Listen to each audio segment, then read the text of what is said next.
Welcome back to Marriage Beyond the Veil. Well, I have spent this weekend going back and forth to Momocon. Yes, okay. And Momocon is a con people like anime and just but what I loved about Momocon, I met some really incredible people, families, couples that were vibing in their own unique way.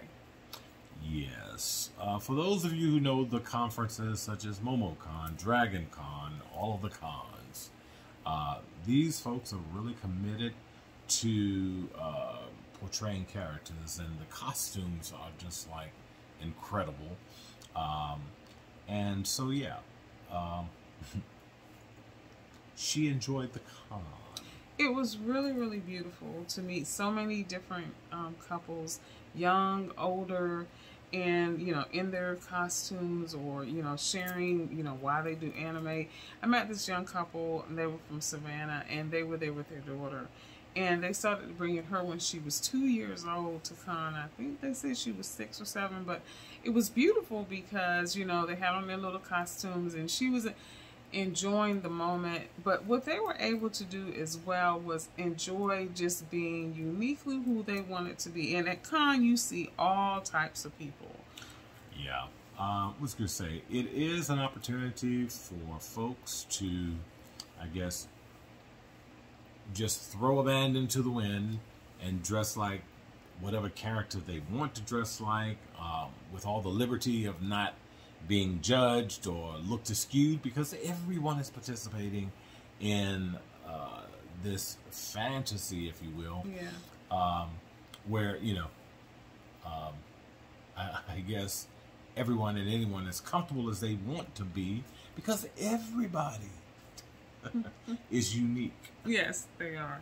And because you're uniquely created by God anyway, this is a time for people sort of to explore that. We saw couples that were heterosexual where they had switched gender in terms of their costuming. Just all Who is this we you speak to? Cause... Oh, well, me and my bestie, okay, Rosano.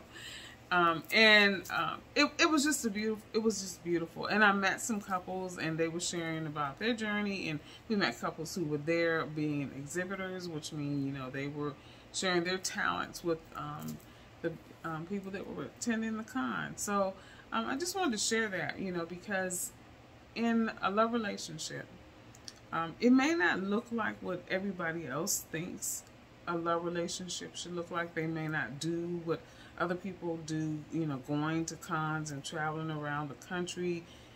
Exhibiting is a lot of work, but it's just as much, and it's also a lot of fun, though, for them as well as the people who attend the con, you know. Well, you know, whether you're attending conferences like that or not, being able to have the liberty to, as you said, to just be authentically who you are, and whatever your interests are as a couple. You know, you don't have to do what everybody else does. You don't have to be you know, out of place because you're being authentically who you are. The main thing I would say in a love relationship is by being authentic for one another, because that's the only way I believe you really get to enjoy the journey.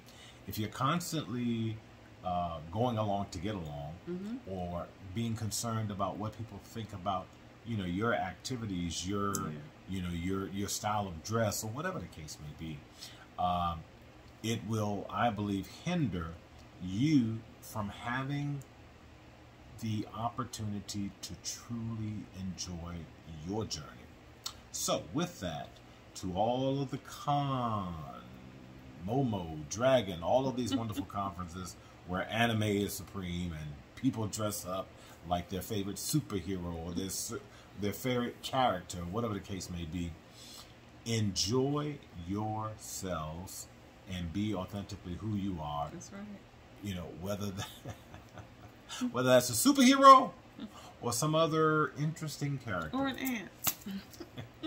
So, until tomorrow, if the Lord says the same. Have a good evening. Bye-bye.